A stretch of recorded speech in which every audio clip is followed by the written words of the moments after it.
Assalamualaikum warahmatullahi wabarakatuh.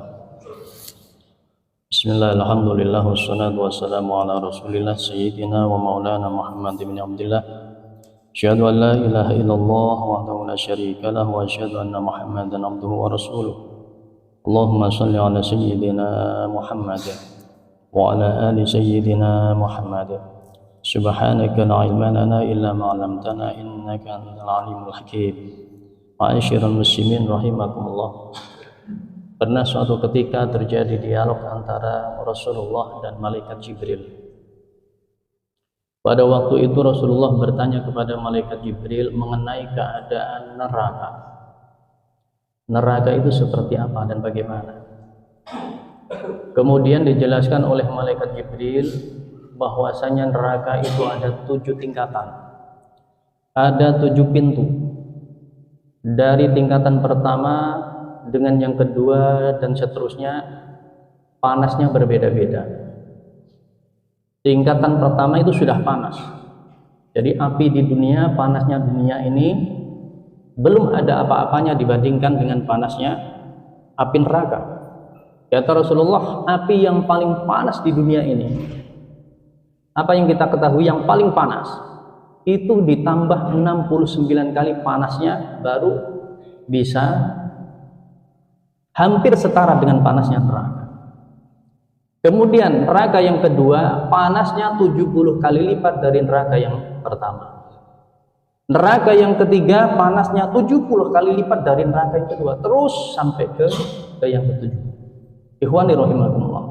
Dan malaikat Jibril menyebutkan, menjelaskan kepada Rasulullah akan siapa-siapa yang memasukinya setiap pintu. Pintu pertama siapa, kedua, ketiga, sampai ke-6 diterangkan jelas oleh malaikat Jibril.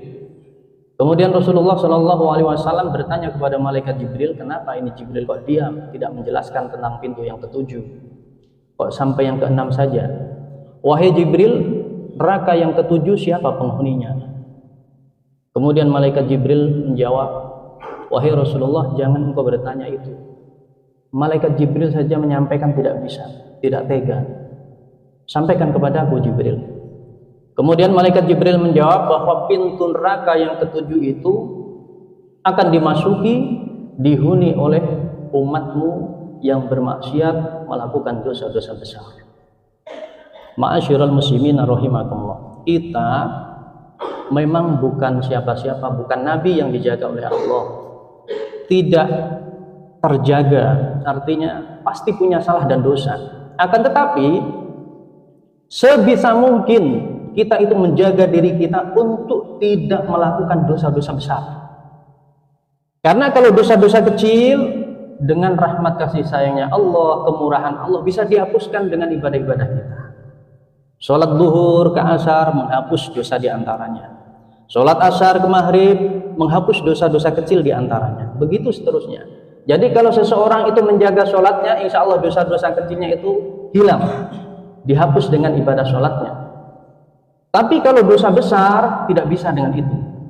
Dosa besar harus dihapus dengan bertaubat kepada Allah. Dosa besar tidak bisa dihapus dengan ibadah, hanya bisa dihapus dengan bertaubat kepada Allah. Taubat pertama menyesal, yang kedua berjanji kepada Allah tidak melakukannya lagi, taubat. Yang ketiga bersungguh-sungguh minta ampun kepada Allah Subhanahu wa ta'ala. Kemudian surga dan neraka. Di atas neraka itu ada sebuah jembatan yang biasa disebut sebagai sirat. Nanti semua orang itu akan melewati itu.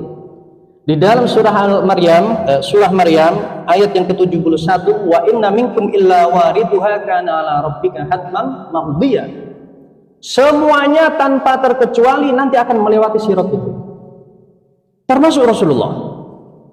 Karena Rasulullah mengatakan di dalam hadis sahih, fa'akunu awwala man yujizu, kata Rasulullah, dan aku adalah manusia pertama yang akan melewati sirat tersebut. Itu Rasulullah. Kita sebagai umatnya juga pasti akan melewati itu.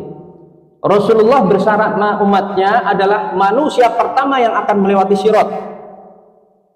Kalau Rasulullah pasti cepat. Dalam hadis dikatakan al-mu'min 'alaiha katarfi wa kalbarqi wa karih. Orang-orang yang beriman itu di saat melewati sirat, ada yang kalbarqi, bagaikan kilat yang menyambar, cepat. Katorfi, bagaikan kedipan mata. Kedipan mata itu kan cepat, sangat cepat sekali. Tarif, bagaikan angin berhembus, cepat. Nah, kita ini seperti apa nanti? Ada yang kayak kura-kura lambat, tergantung amalnya masing-masing. Kemudian Rasulullah SAW mengatakan di saat Rasulullah sudah berhasil melewati sirat, Rasulullah tidak langsung masuk ke dalam surga, tidak. Rasulullah akan menunggu di dekatnya surga itu, di dekatnya sirat itu, menyaksikan satu persatu umatnya yang melewati sirat. Dan Rasulullah berdoa, Allahumma sallim, sallim. Ya Allah, selamatkanlah, selamatkanlah. Itu kasih sayangnya Rasulullah kepada umatnya. Rasulullah ini manusia yang paling sibuk di dunia dan akhirat. Dunia sibuk berdakwah, berkorban untuk umatnya, memikirkan umatnya, waktunya habis untuk umatnya. Nanti di akhirat Rasulullah masih sibuk lagi ngurusin kita. Tidak setelah Rasulullah bebas langsung masuk surga, menikmati segala macam kenikmatannya, tidak. Rasulullah menunggu sampai habis umatnya. Dan di situ Rasulullah berdoa kepada Allah, Allahumma sallim, salim. Hadisnya sahih. Ma'asyiral muslimin rahimakumullah. Oleh karena itu berbanyak baca sholawat untuk Rasulullah, agar kita itu dekat dengan Rasulullah, dekat dengan Rasulullah, dikenal oleh Rasulullah. Karena dalam satu hadis dikatakan orang yang paling dekat dengan Rasulullah adalah dia aktsaruhum alayya sholatan, adalah dia orang yang paling banyak membaca sholawatnya untuk Rasulullah Shallallahu Alaihi Wasallam. Coba bayangkan, kalau di akhirat nanti kita adalah orang yang paling dikenal oleh Rasulullah, betapa istimewanya kita disambut oleh Rasulullah. Di saat kita menyeberangi sirat yang begitu gelap, dikatakan di dalam hadis sahih, sirat itu gelap dan menggelincirkan. Dalam hadis yang lain, riwayat yang lain, lebih kecil daripada rambut dan lebih tajam daripada pedang. Ini kan secara logikanya nggak akan orang itu bisa mampu melewatinya. Semuanya tergantung amalnya masing-masing. Laha syaukatun ukhaifa, sirat itu di samping kanan kirinya ada besi-besi berduri yang bengkok seperti kail, seperti pancing itu. Besi yang besar, tajam, bengkok, dan itu muter terus, kiri kanan, kiri kanan, kiri kanan. Siapa yang tersambar, maka dia tidak akan pernah selamat. Bagaimana bisa kita selamat kalau bukan karena rahmat kasih sayangnya Allah? Oleh karena itu, berbuatlah kebaikan-kebaikan sebanyak mungkin. Tebarkan kasih sayang. Irhamu man fil ard yarhamukum man fis sama. Kalau kita banyak menyayangi makhluknya Allah, menyayangi manusia, menyayangi binatang, memberi makan mereka, memberi minum mereka, membantu mereka, menghilangkan kesusahan mereka, nanti di akhirat akan dimudahkan perjalanan kita oleh Allah. Kasih sayangnya Allah itu akan diturunkan di saat kita sedang pada hari kegentingan melewati sirat yang penuh dengan ancaman api neraka, ancaman tergelincirnya kaki kita, ancaman anjing-anjing neraka yang siap menerkam. Oleh karena itu berdoalah kepada Allah, jauhi dosa-dosa besar, durhaka kepada orang tua, makan riba, meninggalkan sholat, membunuh, minum khamr, jauhi dosa-dosa besar.